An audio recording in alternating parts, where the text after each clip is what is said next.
Good evening. Good evening. I don't have one of those. I don't have that whistle, that whistle thing that people know how to do. I don't know how to do that. Anyway, it's nice to see all y'all beautiful people out here tonight. Thank you for being here. I'm Stephanie Hightower, President and CEO of the Columbus Urban League, and I serve as the Equity Now Coalition Board Vice Chair. And so we are excited to have you here tonight to really listen and learn on a very exciting topic that we think is so important for the Black community today. And just to give you some background on the ENC, the ENC was prompted a couple of years ago in response to the economic disparities exposed by COVID-19 pandemic. And I woke up one day after, we were all home after 2 weeks once the pandemic was announced.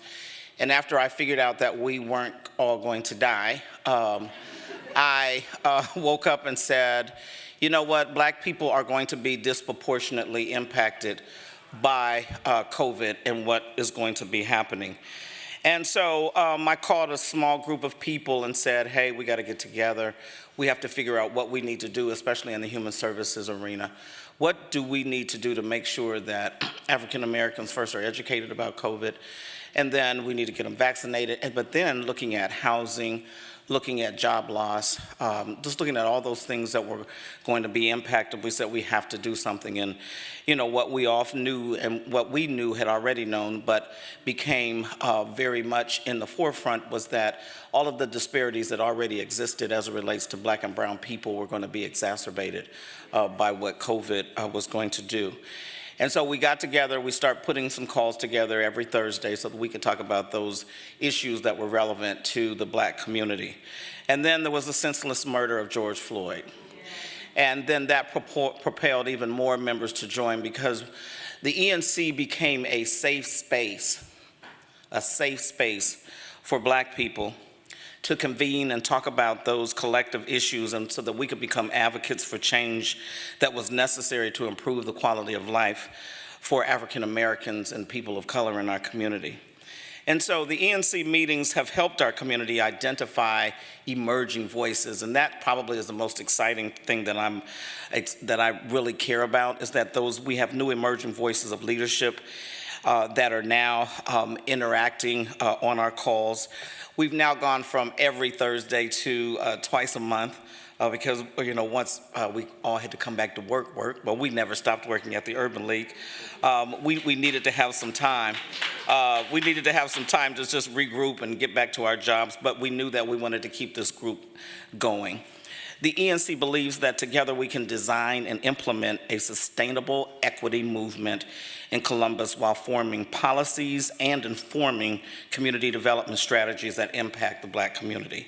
And I keep saying Black because I unapologetically need for everyone to know that that's why ENC exists today. Our conversation tonight is part of the charge to reform policies, inform strategies, and also empower individuals to stay active in their own financial journey. So tonight, I want to thank our host venue, the Columbus Museum of Art, and sponsor Cover My Meds for streaming this event via YouTube. And we're really excited. I don't know, last time I think we had probably about 100 people that did tune in via the streaming.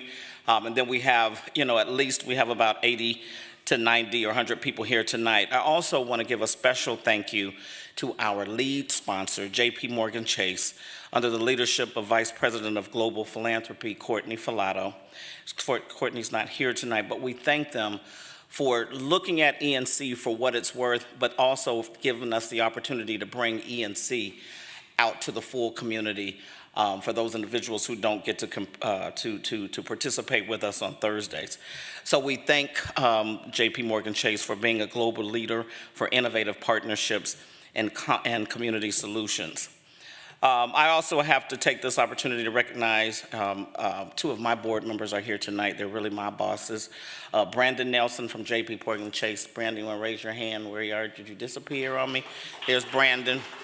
And Stephanie Green, who's going to be on our panel. Stephanie, could you stand up from Fifth Third? You know, what's really exciting is, you know, we have JP Morgan Chase is our lead sponsor, but you know, they ain't all been out of shape because we had another board member who's coming up here to talk about, you know, wealth building. And that's really the beauty of the institutions in town, that everybody understands what we're trying to do at the Urban League. And so no one is trying to take ownership to say, I want to be the only sponsor up here tonight. You know how that goes sometime, all you marketing people. No, we can't have that. They're the same industry as us. But, you know, I just want to say thank you to JP Morgan Chase and Fifth Third for continuing to be strong partners in leading this effort around wealth building in the Black community. So I'd like to recognize JP Morgan Chase leadership also who's in attendance. Can y'all raise your hands? They're in the front row here. And I'd now like to invite Vice President and Community Relations Manager, Miss Alicia Jones, to say a few remarks on behalf of JP Morgan Chase. Miss Alicia.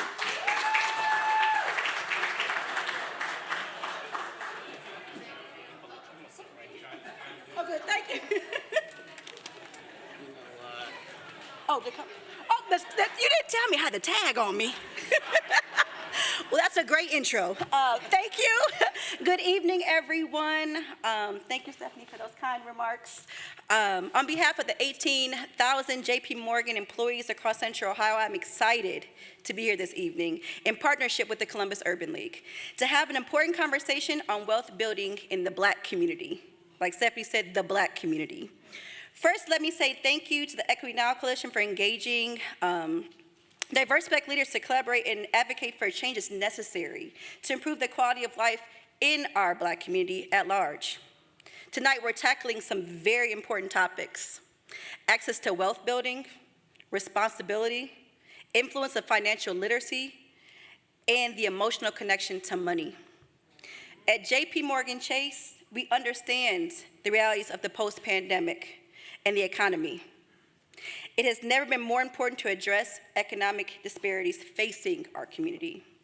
From our $30 billion global commitment to support the financial and social needs of the communities of color, to our Advancing Black Pathways program, focused on hiring, developing, deserving Black professionals, to the local commitments we've made with organizations and programs focused on ensuring equitable and inclusive community-wide recovery from this pandemic.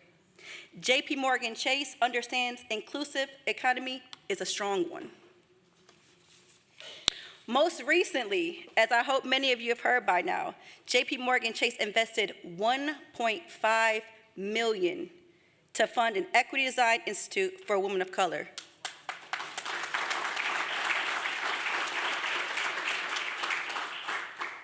Designed by women of color.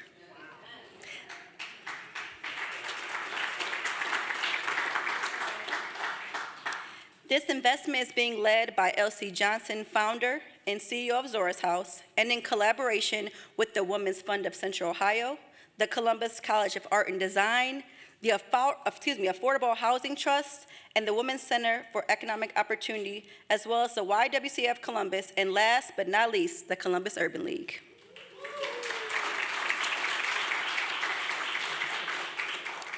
The work of this collaborative will shift the power dynamic so that the expertise, perspective, and lived experience of women of color lead the development and implementation in innovative solutions within our region. As mentioned earlier, I serve as a community manager for the great city of Columbus. I am one of more than 100 new community managers hired across the firm. Our goal is to connect with the community, give tools, resources focused on financial health, housing, and small business. Community managers across the country are laser focused on budgeting, savings, building credit, home buyer workshops, and small businesses. We work in close partnership with local leaders like yourselves in providing opportunities within our community. I'm happy to be here tonight and very excited to have these conversations. Thank you.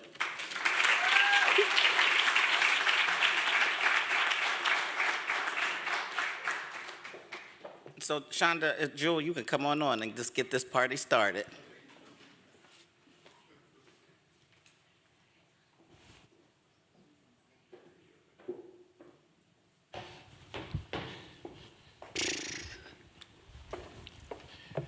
Good evening. Welcome, welcome.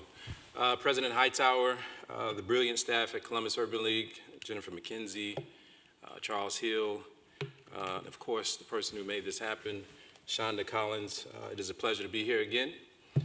I am Jewel Woods, founder and clinical director of Male Behavioral Health, Center for Men and Boys, and also DEWI. I am delighted to be here, to the ENC, to all you folks that are in attendance. It is my pleasure.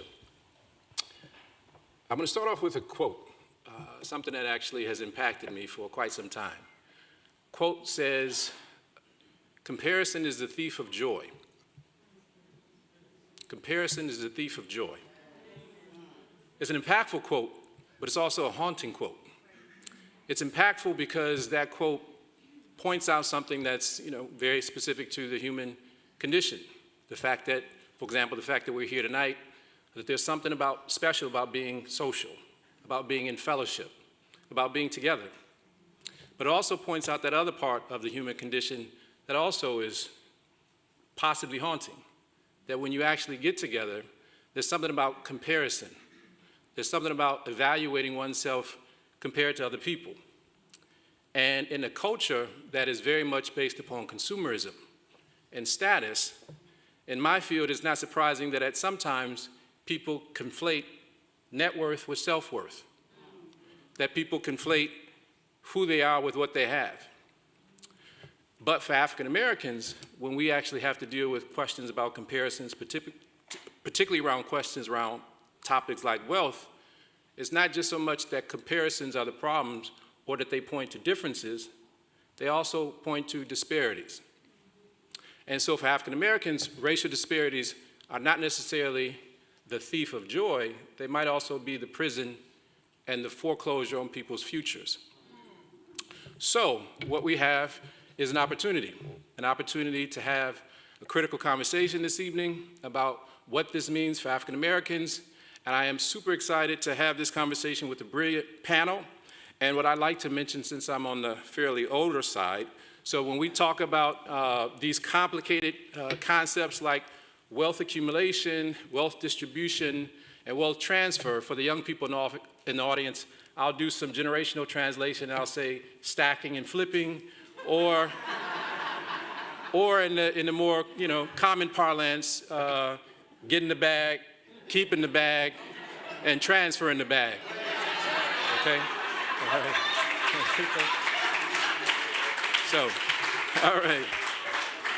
So with that being said, it is my pleasure to introduce this brilliant panel. You guys are great. Let me start off with Ms. Stephanie Green. I'm actually going to read the bio and then I'm going to ask you to come up, all right? Stephanie Green has multiple leadership roles since joining Fifth Third in 1989. She leads a team of highly specialized investment professionals that focuses on customized customer experience through the delivery of planning, investment management, banking, and advisory services. The team manages $2 billion in assets. In addition to many achievements, she's developed the region's first small business lending division and was founding member of the Women of Wealth Leadership Development Program. Stephanie currently serves as a member of several boards and commissions, including African American Leadership Academy, Columbus Association of the Performing Arts, Board Chair, Columbus State Community College, Board of Trustees, Columbus State Community College, Columbus Urban League, Ohio Fair Planning Underwriting Association Board of Governors, YWCA Columbus. She is also a Tocqueville Ambassador for United Way of Central Ohio. Please welcome Stephanie Green to the stage. Thank you.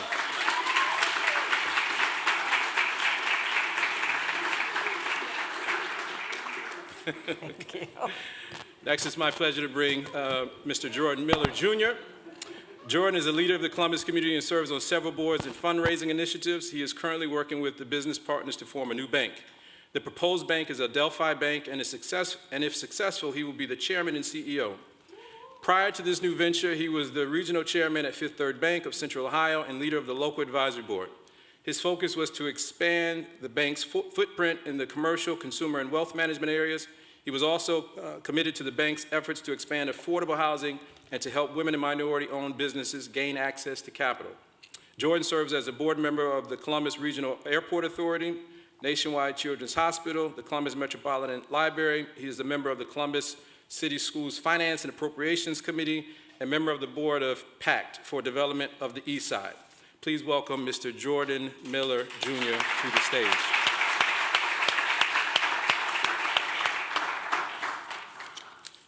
Next, we have Ms. Naima Porter. Naima Porter grew up in Erie, Pennsylvania, and now lives in Columbus, Ohio. She comes from generational poverty and has more than 20 years of experience working with underserved youth and underrepresented populations. Her philosophy is grounded in empowering the poor and in educating the privileged around culturally sensitive issues. Naima holds an MSW in Social Work Community Engagement, a BASW in Social Work Certificate of Nonprofit Management, and a minor degree in Recreational Programs. Naima is the owner of Concrete Dreams, LLC, headquartered locally in Gahanna. The depth of her work experience is nonprofit capacity building, youth empowerment, curriculum development, program design, diversity training, and socioeconomic class. Please welcome Ms. Naima Porter to the stage.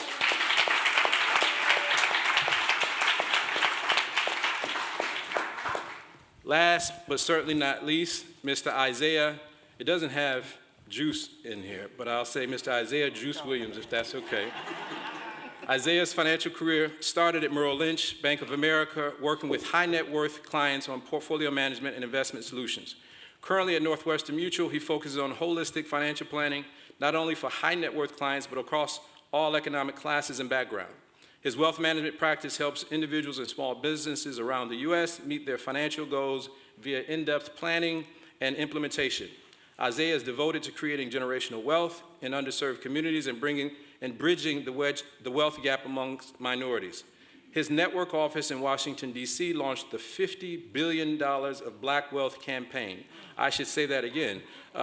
His network office in the Washington, D.C. launched the $50 billion of Black Wealth campaign geared to intentionally targeting financial growth and legacy impact in the African American community nationwide. Isaiah and his team are helping lead this campaign and connecting other organizations and influencers to join in NMDC's efforts to hit their campaign target of $50 billion in total wealth. Please welcome Mr. Isaiah Williams to the stage.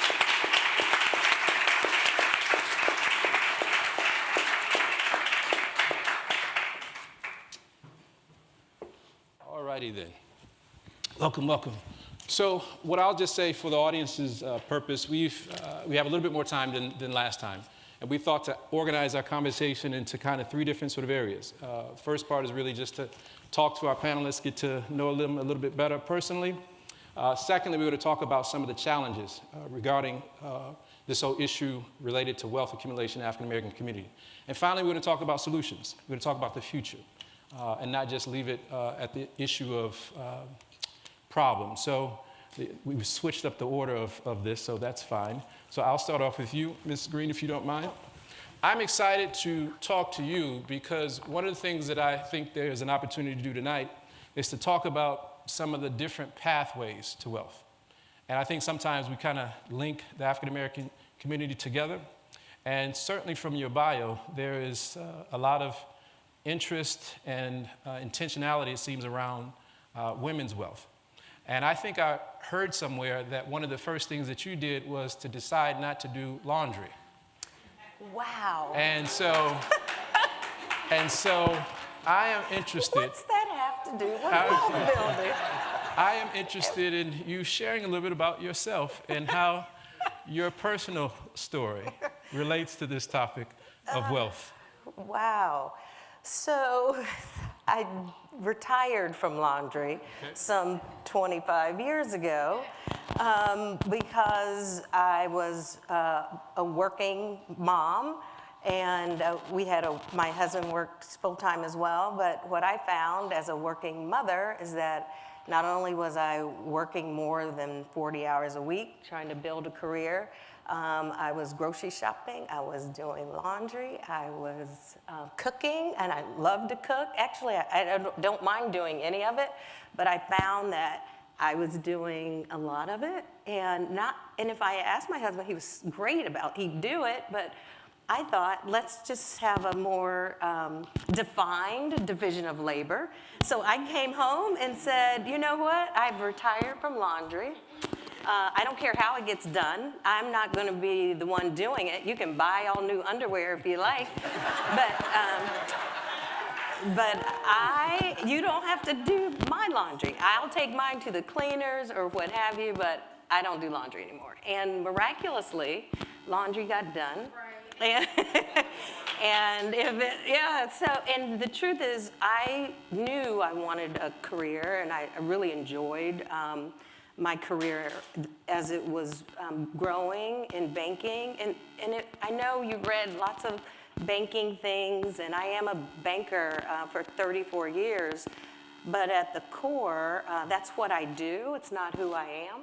So I was raised by a social worker turned social worker educator and a healthcare professional. So I've watched them helping people for my entire life. So I've had the opportunity, really, and the privilege to help people, get jobs in the finance industry. I see people who I hired as tellers or, as assistant managers who are leading organizations and banks today, help people get cars and first homes and mortgages and buy and expand businesses. And now I have really, I think it's a really unique opportunity. It's really a culmination of my entire career of helping people, Black people in particular, build wealth, whatever that means to them, because it is extremely personal. Your point was very well said, in that it's not what you have, it's what, it's kind of, it shouldn't be who you are by what you have. And so my point is, wealth is whatever you want it to be. It's whatever you want it to accomplish for you. It's not what your neighbor has or what they want it to accomplish for them. So, and whatever that is, that's okay. And honestly, that's what we do today, is help people understand what it is they want, what their goals are, and we help devise a way that's appropriate for them, their family situation. We help them achieve that. So I've been helping people just like my parents did, just in a financial way. So that's who I am, in addition to what I do. That's excellent. And let me be clear, I wasn't trying to get in Ms. Green's business. You're trying to just cause trouble. I'm in trouble already. Everybody's texting my husband. She's talking about you don't do laundry again. No. So. This topic of possibly what ends up being the price for being a professional woman, particularly a professional African-American woman, is not necessarily something that we get a chance to talk about, particularly even African-American men. So it's something I just wanted to foreground, something we'll get back to. But these are the challenges. As a person who's been married for 25 years to a physician, she's still doing laundry, and so I'll work on that. But I just want, I'll work on that. But again, different. We start in trouble. Well, did I say that? Is the mic still on? Okay. I'm working on it. Trust me, I'm working on it. That's also a blessing, because having a support system is super important. Very much so. And so having that luxury of having a support system, whatever that looks like, is critical. We're going to talk about that, because there's a real important question that we just can't escape at some point. We're talking about the community. It has to do with the family. But thank you so much. Next, certainly, and let's just get this out of the way if you don't mind, because of the people on the panel, Mr. Williams is the one who came and flew out here. And so the mere fact that he's here means that there is no animosity for what he did in 2007. Folks have forgiven you for what you did to the Ohio State Buckeyes, I guess, at that time. So I just wanted, the mere fact that he's here means that we are forgiving, and that this is a powerful invitation for bridging old wounds. So I just want to start off with that. Get that out of the way, all right? Yeah, let's just go ahead and address the elephant in the room. So I tried to be Isaiah in Columbus, Ohio, for obvious reasons, but since I'm juiced now. So I had the luxury of playing quarterback for the University of Illinois from 2006 to 2010. And 2007, we had an opportunity to play here in the shoe against the #1 Ohio State Buckeyes on national TV. and you guys were slated to go to the national championship, and I came in and ruined that party a little bit. So my apologies, God made me do it.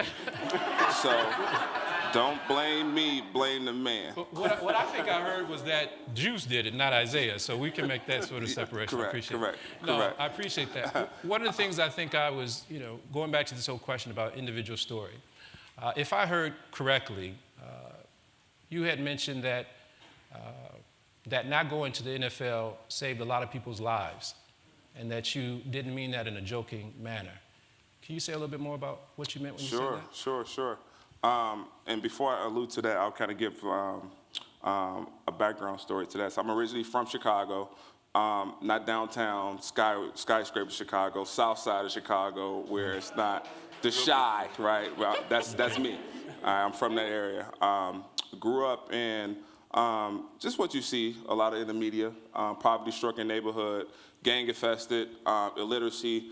All those things were very real for me growing up. So one of the things from, one of my ambitions was to change that narrative and change that story. And I leveraged sports. So football, basketball, track, volleyball, I did that a little bit, which is crazy. And then any other extracurricular, I've actually played the flute a little bit. Most people don't know that, and I'm surprised I'm saying that publicly for the first time.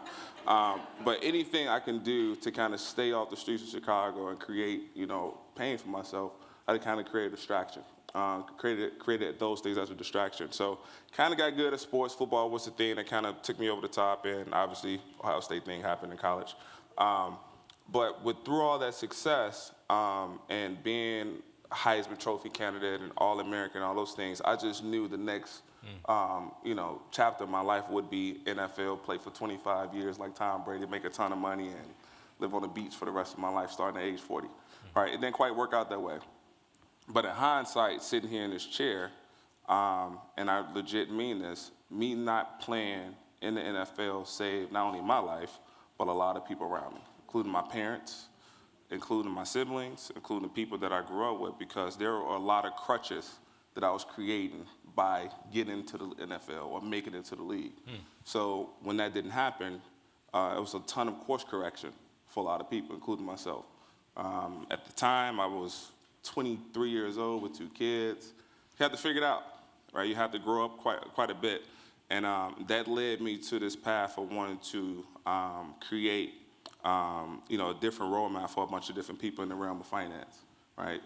You see people, you hear the horror stories, particularly with professional athletes, people going broke, right? And you go from literally making $700 a month, right, at the time. I think it's a little bit more than that now. Or at least maybe at Ohio State might be a little bit more than $700 a month. But you go from that situation to you get drafted, you potentially have a $2 million direct deposit to your bank account. Simply 3 or 4 weeks after that, you're taking out loans, right? I felt like it was something off with that, and I didn't always blame the athlete because you don't know what you don't know, right? So I became laser focused on trying to uncover, hey, what's the problem with it? And obviously, it's a bunch of different factors that come into that. So that led me to wanting to do something about it. And I got into this business precisely working with professional athletes, and the more I learned about a lot of the issues that were created from pro sports, you start to realize, well, this is not only exclusive to professional athletes. Everyone needs this, right? Whether you make $20,000 a year, you make $20 million, you need a game plan. Right? So that transition actually led me to step away from Merrill Lynch and join Northwestern Mutual, where literally everyone we come into contact with is a potential client. I love that opportunity to be able to work with all economical backgrounds. It's not just the higher net worth or the elite of the group, right? Everyone is potentially someone we can help, so I take pride in that, and I get really, really excited about every opportunity that we can come in and change someone's future. So, and I mean, I kind of said, jokingly, but it's a literal thing. Me being here has course corrected a lot of folks around me, and I'm excited what the future is going to continue to bring for myself and my team. Well, thank you for sharing. Ms. Naima Porter, you're a social worker, so I'm super excited to talk to you. Yes. All right. This philosophy, empowering the poor, educating the privileged, I was struck by that.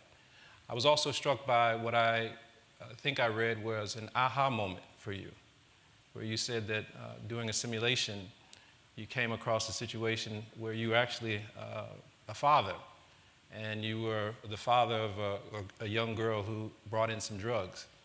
And you got past some of those initial feelings to this sort of aha moment. Can you tell us a little bit about that aha moment and how that relates to your story and how you think about wealth? Yeah, so the poverty simulation. I'm a trained facilitator in poverty simulations, which some people are familiar with, but you come in and you lose your identity.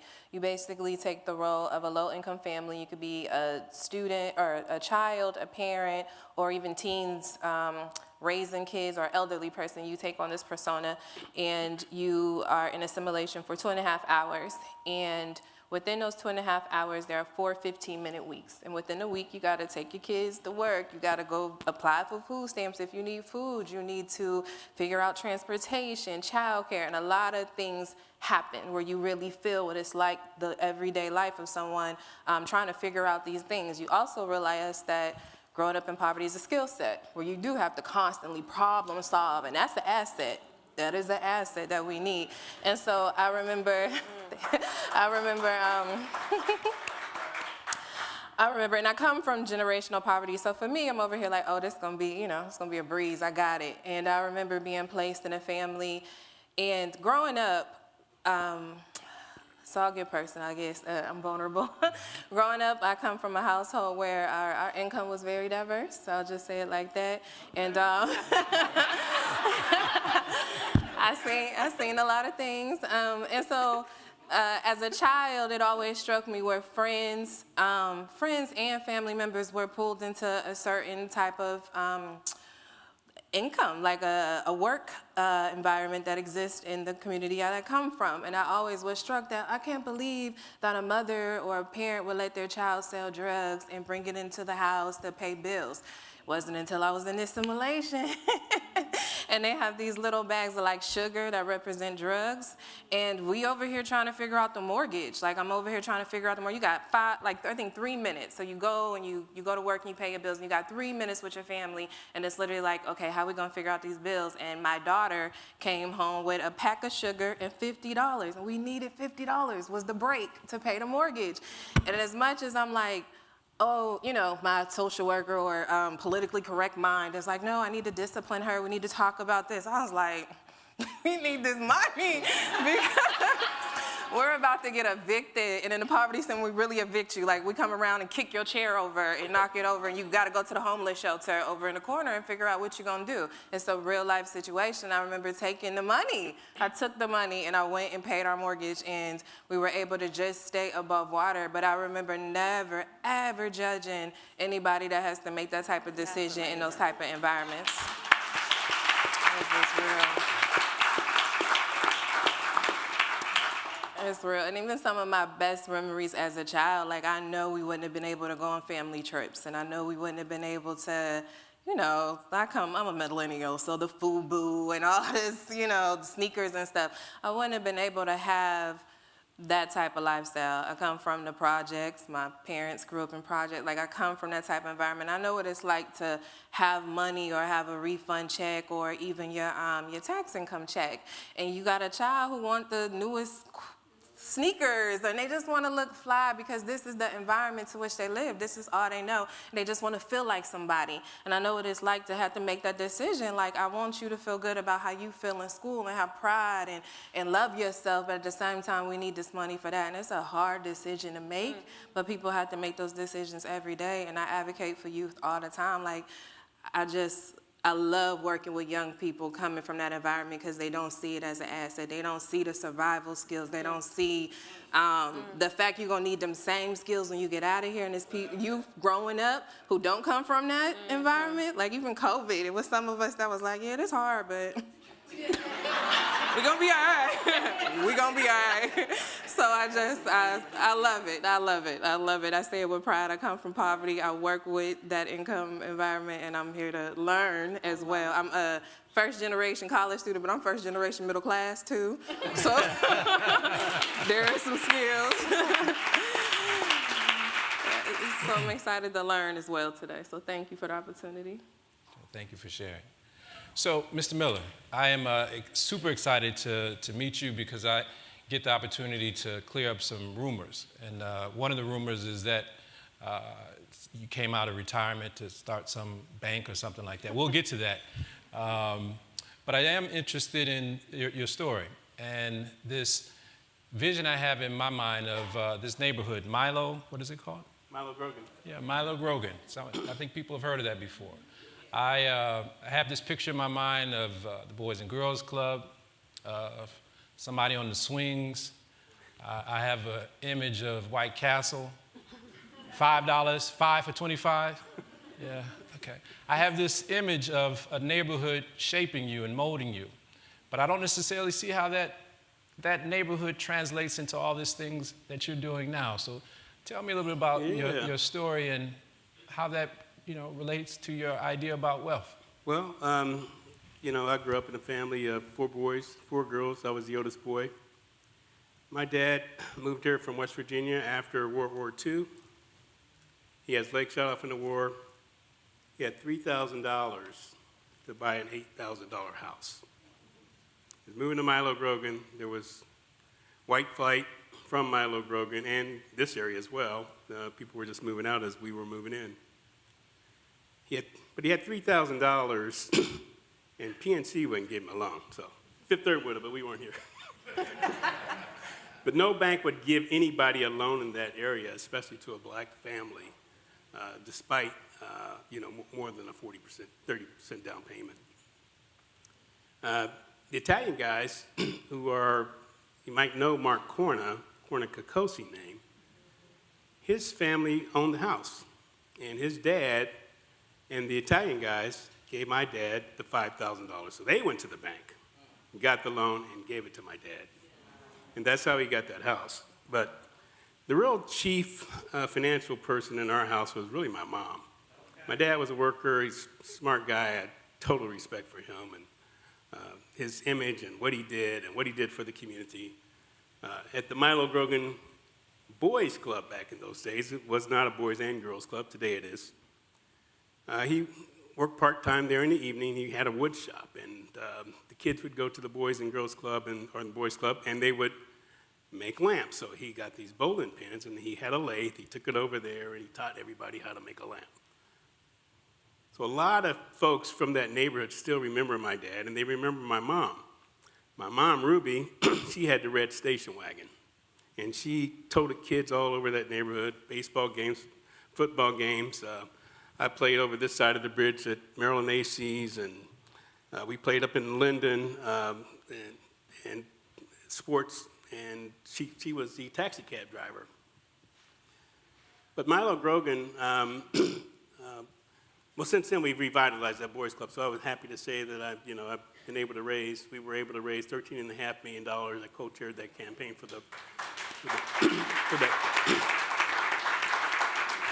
that Boys and Girls Club. So it's always been a part of me, and that'll always be fond memories, because after school, that's where I went. But since my dad worked there in the evenings, he would come in. I couldn't be just like a regular old boy, right? Dad's coming in, dad's gonna be there. If somebody picks a fight with me, they know I can't fight back. So I got beat up by a lot of guys over there because they knew that if I punched anybody, my dad was gonna punch me, not them. But that led to me moving to Ohio State, and I'll tell you this little story. So I got to Ohio State. I'm a county major, mainly because of my mom. She's smart. She didn't go to college or anything. She worked a lot of part-time jobs and that kind of thing. But after my freshman year at Ohio State, I was a county major. They had this, I get a call from Haggerty. It was the old Haggerty Hall. It was before Fisher Business College. So the old Haggerty Hall, they called me up and said, hey, I get there, got Fro. Jordan Miller? Are you Jordan Miller? Yeah, I'm Jordan Miller. These two guys are talking back and forth, and they're basically saying, well, we can't send him over that. So here's what happened. Ernst & Ernst at the time had this program where they sent him over to Ohio State and said, we want an internship based on this criteria. You guys pick the student. So the criteria was you had to be an accounting student, freshman. You had to have a good grade point average. And I was the guy that they picked. I don't know if it was a random selection or what it was, but I was the guy they picked, so I get over there, and these two guys are, we can't send him over there. He won't last a day. So I heard all this kind of going back and forth, but finally one guy said, no. He is the selection criteria they got. He won this contest. We're sending him over there. So the next day I go over, I got my fro all blown out, thinking I'm all cool, and those guys took one look at me, and I didn't think I was gonna make it, but the receptionist, she gave me some work to do. I'm basically in a copy room doing junk work. And she, at the end of the day, everybody was gone. I never met the managing partner. And she says, Jordan, I got some really bad news for you. I said, what do you mean? She says, well, the partners have decided that we don't need you for the whole summer. And that but in case somebody calls off sick, we'll call you in. So then, no, I'm here for the whole year. Just call Ohio State. This is, I'm here for the whole year. So I go back over to Ohio State. Next day, I'm really disappointed. I talked to my mom that night, and she said, I told you should cut your hair, boy. Anyway, I get back over to Ohio State, and those guys weren't willing to do anything for me, so I'm just a pissed off student. Here I am going to be an accountant. I can't last one day at an internship. So you know how we acted back in those days. I decided to drop out of school. I went in the Air Force. And after I got in the Air Force, I was like, well, that was a dumb move. Why'd you do that? But, I got to travel a little bit. I got smarter. I got wiser. And I decided that it wasn't me blaming someone else, that I had to look at myself. What could I have done? And that's really what it came down to. What could I have done differently? And I thought about that, and I said, well, I guess Mom said I could have cut my hair. There's maybe some other things. Maybe I could have wore a nicer suit. I had a purple pants on with 3-snap buttons. I tell everybody I was 6'6". I was 6 feet tall. I had 3 inches of afro and 3 inches of platforms. So I probably weighed about 125 pounds soaking wet. But that was my lens into the financial world at the time. I didn't think much of it until I was getting ready to get out of the service, and I completed my degree and all that kind of stuff. And I got a job as a bank examiner, and I started getting into finance. It was really a fascinating world to me. Not so much the accounting, technical parts of accounting, but more the finance side of it. How do you bank a company? How do you read financial statements? How do you understand a balance sheet, and what does it mean for a company? How do you help them improve their situation?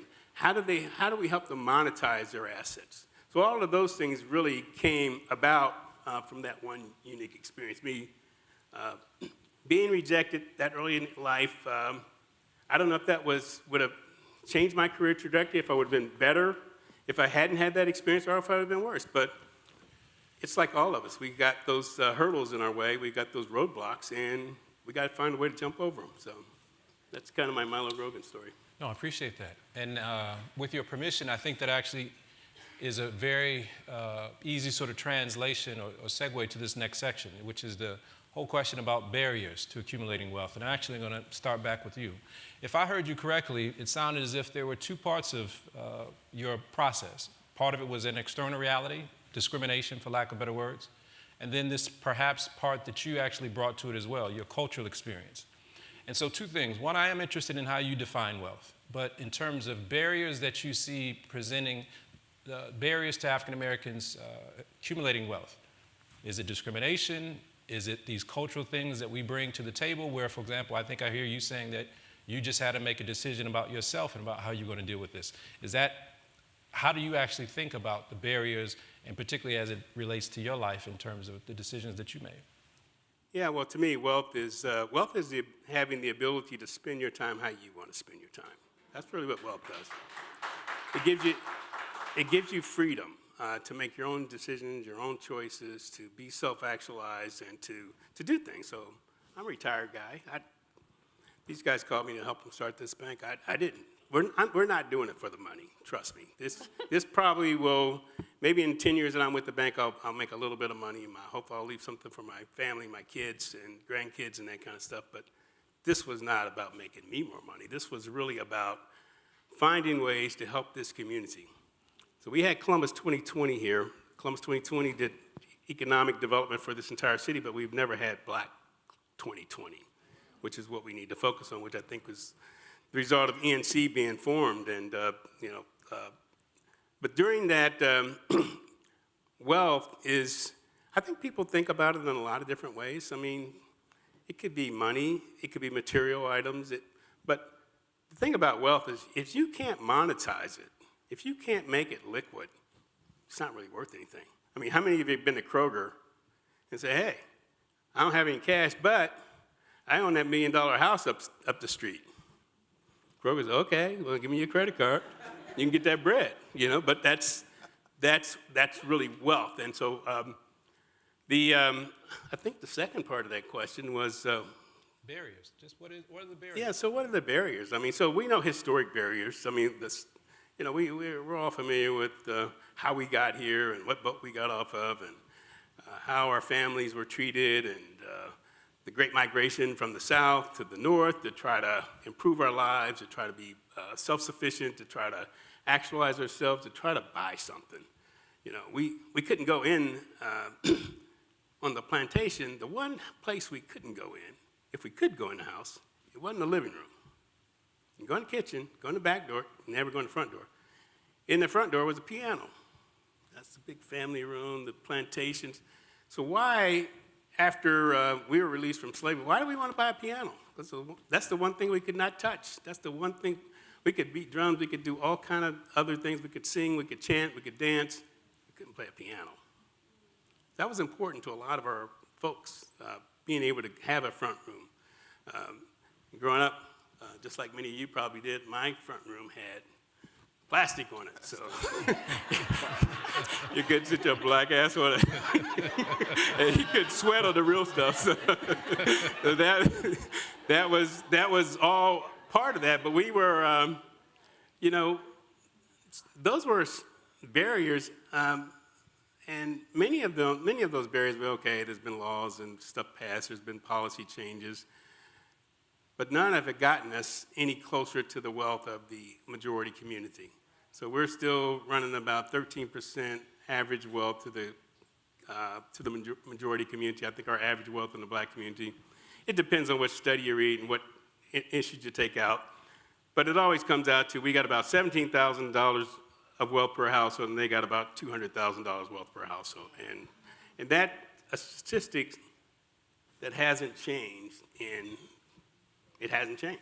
And it's not going to change unless we do something different. So if we keep doing the same old thing we've been doing, it won't change. So the formation of the bank really was about how do we change that? How do we impact this community? How do we make real changes to give folks access to wealth? Because entrepreneurship and businesses, obviously we can work for companies and work for other places, but entrepreneurship is our ability to hire people that look like us. It's our ability to be a supplier in a major company like Nationwide or like Cardinal Health or whatever that we can't get to now because we don't have the financial means to supply the kind of widgets that they need us to supply. We don't have the payment terms. So let's say, okay, we'll pay you 90 days. Well, I got to pay my employees every 2 weeks. So that's what a bank does. It looks at those unique financial issues that companies face and then tries to help them solve those problems. So I think that's one of the solutions, but it's got to be part of all of us collectively figuring out how do we keep this dollar in this community for at least more than a couple of hours after Friday night, and how do we get folks to work together? How do we have incentives from the bank that say, hey, look, if you're a real estate investor and you use Adam Troy's roofing company, we'll give you a discount on your loan. We have an ecosystem of Black business owners that we can help and we can support. And this is not being exclusive. This is just doing what everybody else does. So.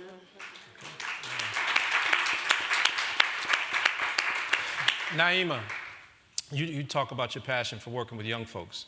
I'm interested in how you think about barriers, particularly for young people.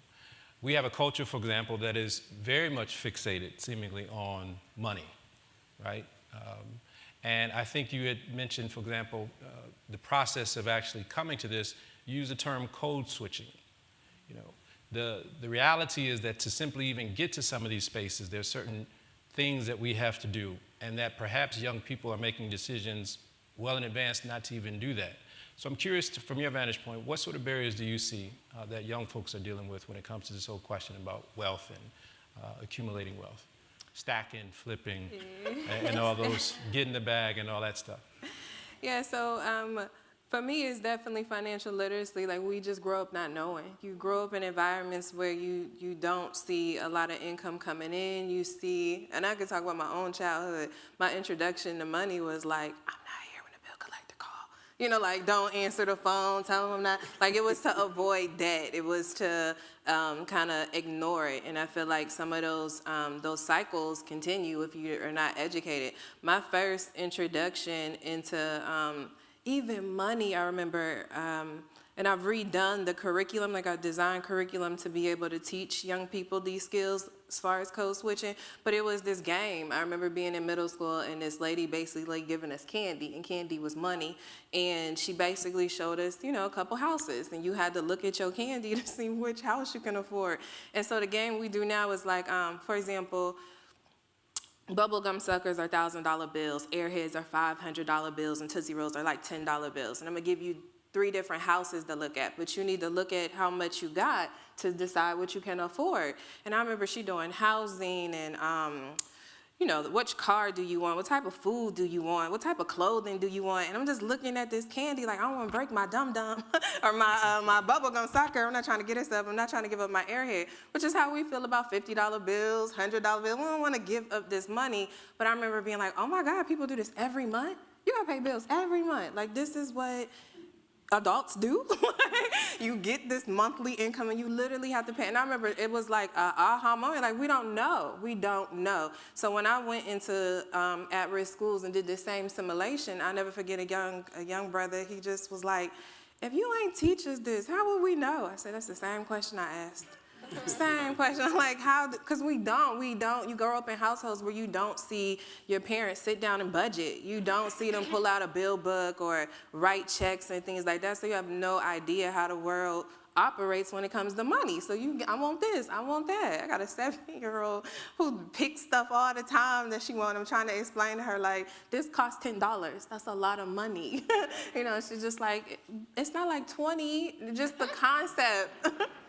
The concept of money, the fact that you need this income and you have to work for this income and you have to manage it. We don't grow up knowing that. We don't grow up knowing that your income and what you are able to get or able to gain each month affords you where you live. And we have no idea that is a connection when you're young. So just teaching those type of skills and then teaching code switching. I'm not gonna lie, like environments like this and networking opportunities, as a young person, even when I got to college, I would be invited to these type of things and I was scared. I don't know how to shake the hand and mingle and have certain conversations or how to interact. I didn't know how to dress, just any of it. It just scared me. I come from, my mother is a nurse's assistant and my dad worked as a washing cars at a car dealership, and then what else he did. So I don't come from seeing professional people. I don't come from growing up looking at role models who get dressed in suits and everything. So that type of environment alone was super scary.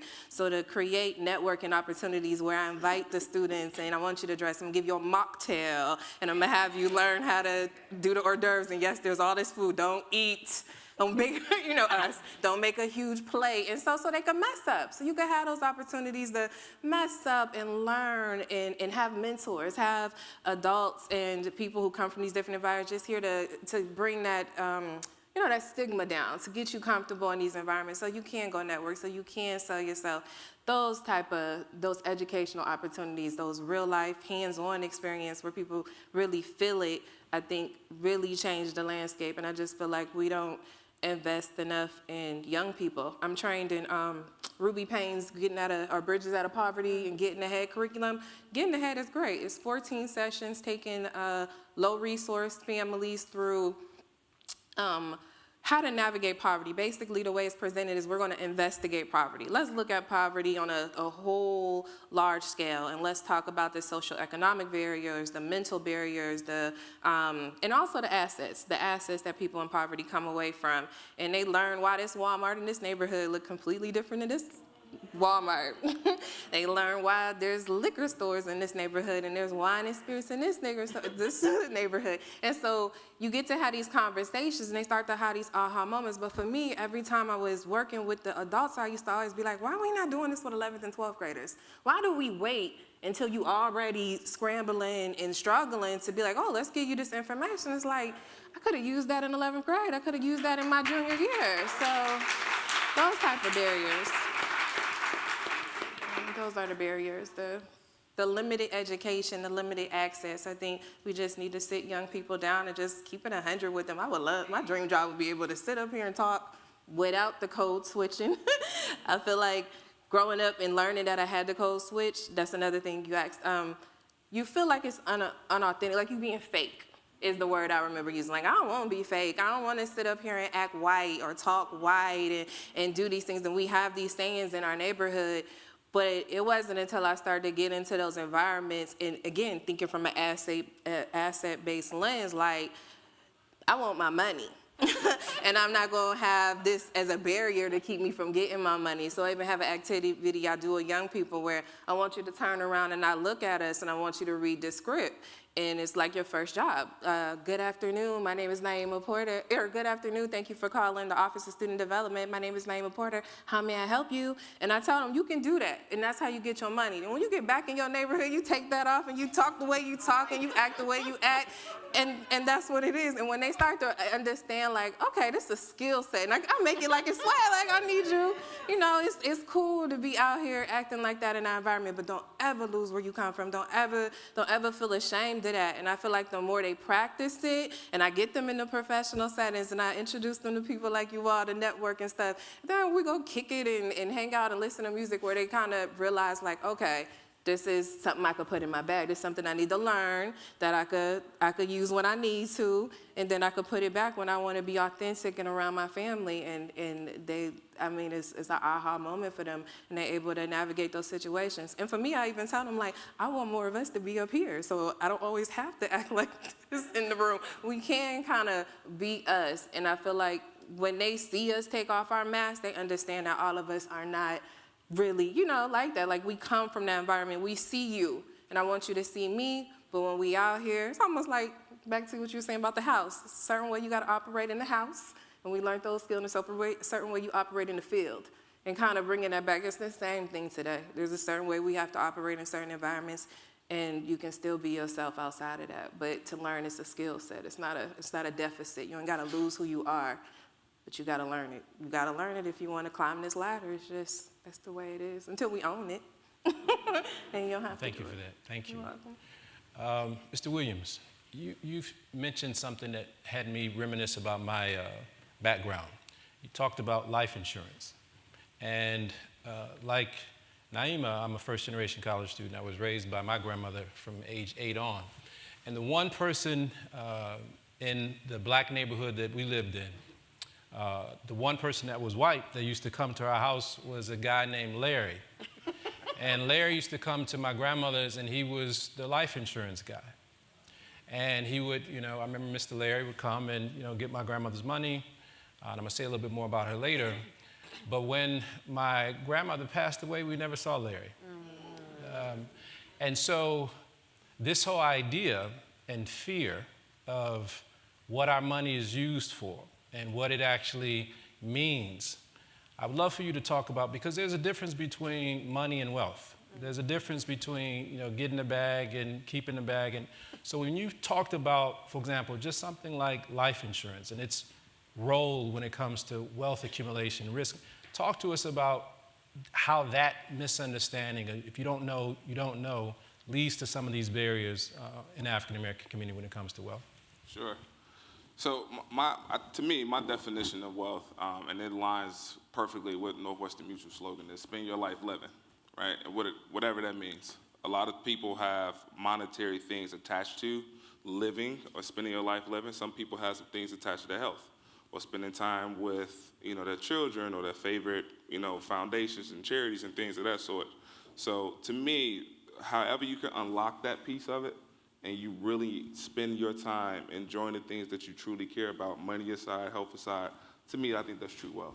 There's a lot of rich people in this world, a lot of rich people in this world, all right? But that number doesn't match up to the number of wealthy people in this world, all right? Because I think, to me, two of the major barriers, in my opinion, is education and implementation, right? Those two things. For a long time, and I think we all can attest to this, it was access. I think it was some things that's going on socially in the world that we just were restricted. But this thing called the internet, right, gives us access to almost any piece of information out there. Now, where that information comes, right, that's the education behind it, right? Is this coming from a good source, right? Are these facts, or are these just opinions? Are people just throwing out fluff because they just want to do this for likes or impressions or whatever it might be? So the education around this, I think, is the number one barrier, in my opinion, for a lot of situations, going from just okay or bad to substantially better. The life insurance piece is just one way of educating yourself of how wealth is truly generated. The transformation of wealth, of course, ideally we think about, if I want to leave my kids the house, so I want to make sure the 401k is intact and the pension, da-da-da-da. But a lot of people don't realize that you can only do so much with your own two hands, right? And you put that responsibility on other things out there, such as life insurance. We all got an expiration date, right? It's not a matter of if we die, it's when. So if I'm going to invest in anything, I like the guarantees, right? And that's one thing in our world that we can actually use that word guarantee, because we are guaranteed the expiration date, right? So my ideas and some of the same things that I preach to my clients is, well, let's monetize something that we know is going to happen. Let's prepare for that. And we talking about access to capital that stimulates the idea of generational wealth. That's the number one way to do it, in my opinion. Right? So we have a conversation around that. Is that the plan of a financial picture? Absolutely not. But it's an intricate component of it because it's tied to your health, it's tied to your age, it's tied to a bunch of different factors. So, and plus we just can't see around corners. Right? No one expected 2020 to happen where a global pandemic takes place. Right? And a lot of people that we love, we lost them. Right? And we know someone who had that story of I'll do it next year, or I'll do it tomorrow or next month. Right, that is a critical component, a critical vehicle when we talk about holistic financial planning. Right, so I speak a lot to that. So education and understanding how this stuff works, who to reach out to, how they install these things, I think is priority one. Implementation is a whole other story. All right, we know we should be saving for emergency funds. Right. We know we shouldn't probably buy that car. That's a bad deal, right? We know we shouldn't probably buy those Jordans. I'm guilty of that. Buy those Jordans for $200 and just keep buying them, right? We know we shouldn't do that, but implementation is what makes a difference in everything we do, right? How many of us had New Year's Eve resolutions where I'm gonna start going to the gym tomorrow, and I'm gonna get this holiday weight off, right? We all got that, but it doesn't happen without you actually going into the gym and sweating. Right, until you implement everything that you say you're going to do, it all means nothing. The education is just for nothing. Right, so I am really big in helping people, and whatever comfort levels come along within that, helping them take action, not just talking about the resources and the education piece. Let's take action. Some people, they can absolutely absorb everything that needs to be done up front. Some people have to do it in phases.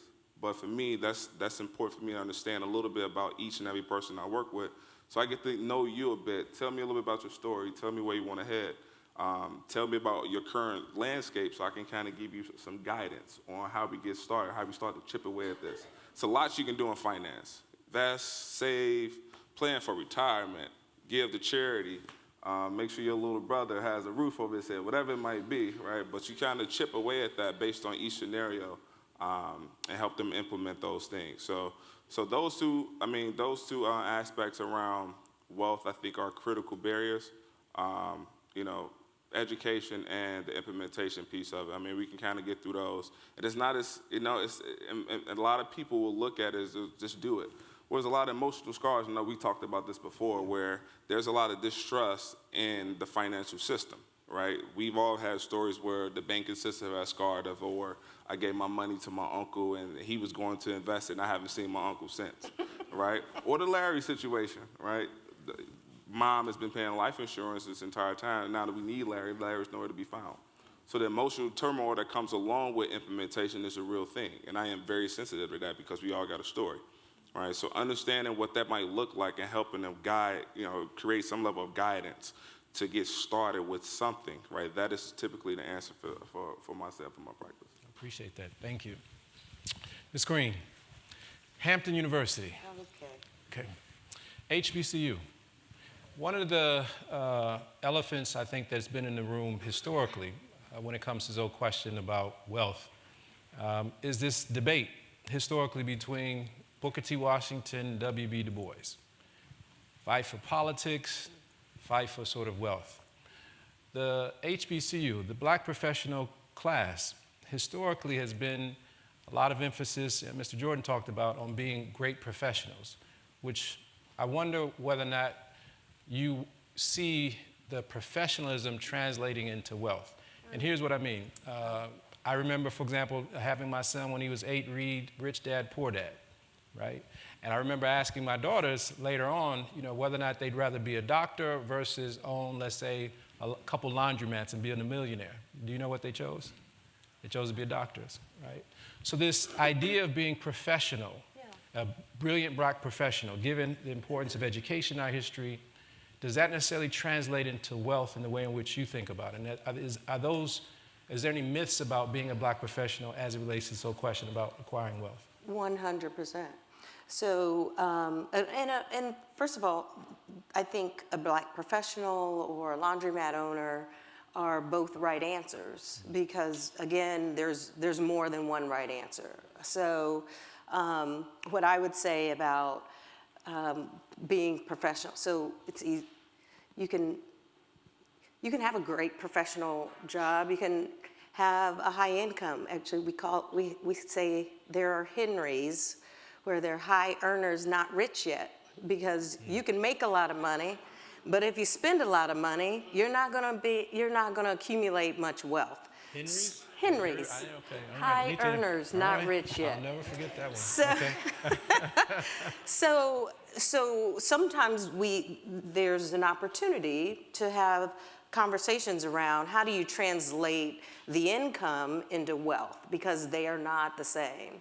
And then if you're talking about entrepreneurs and the laundromat owner, there's a way to translate that into wealth as well in a different way. And I talk a lot about the millionaire next door. So I saw this very, very frequently when I worked in the branch. People would come in, they would get treated a certain way until they pulled up their accounts and they realized that scraggly little person had more than $1 million in the bank. So you don't have to carry, and I'm bad, I don't know what the latest purses are because I carry a backpack, but whatever, yeah, but or the shoes or what have you, but you can look like $1 million or you can have $1 million. So there is a difference. And they're not mutually exclusive. So you can do both, but you have to plan and manage accordingly. And you can also look like $1 million and not spend $1 million to look like $1 million. So so what I say is, again, let's figure out where you want to be. What's important to you? I spend more money on food than I probably should because I like to eat, but that's my thing, right? So I budgeted for that. So planning is key. You talk about the barriers. It's not making a plan around what's important to you and how you can maintain that lifestyle and then get to where you ultimately want to be. So again, it's having conversations with people you trust who know what they're doing, and the best way to find that out is to talk to people who have had positive experiences with professionals, because again, Larrys are everywhere, and people can talk a good game, just like people can make a lot of money doesn't mean they have a lot of money. So just because doesn't mean you need to take advice from them because they've made a lot of money. Jordan and I were talking about this. So, and Jordan's been a mentor and a friend for a really long time, and you see why.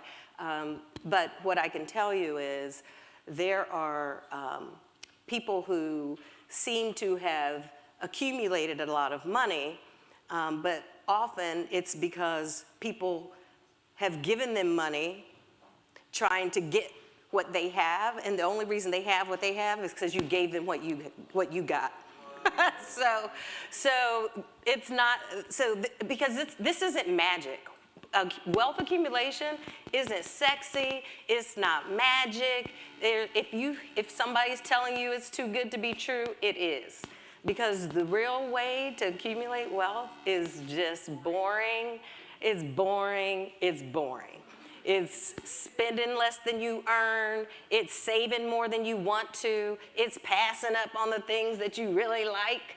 And it's honestly looking for ways to accumulate wealth. So if it is buying the laundromat, let's make sure we do it in a way that's financed at a reasonable rate.